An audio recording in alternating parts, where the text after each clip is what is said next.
Alright, let's wrap up this unit with a clear summary of what we've learned about mineral nutrition in plants, and we'll do that by looking at this comparison between nitrogen and magnesium, two of the most essential minerals for plant health. First, let's look at the form in which these minerals are taken in. Plants absorb nitrogen either as nitrate ions or ammonium ions from the soil, while magnesium is taken up in the form of magnesium ions. These minerals enter the plant through the roots, usually by active absorption.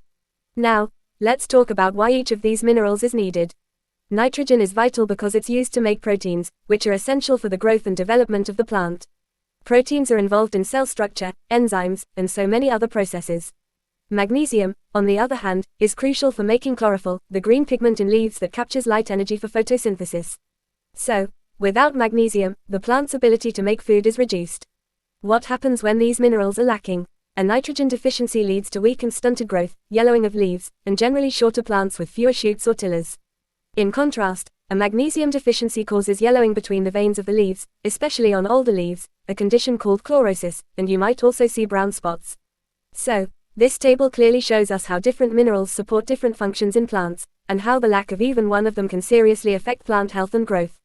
Understanding this helps us appreciate just how important mineral nutrition is for plants to survive, grow, and function properly. And with that, Unit 6.3 is complete. That means we've now wrapped up the entire Chapter 6 on plant nutrition. I hope it's been useful and helped you in your exam preparation. Until next time, feel free to check out the notes linked in the description and pinned comments for a quick revision. Take care, and see you soon.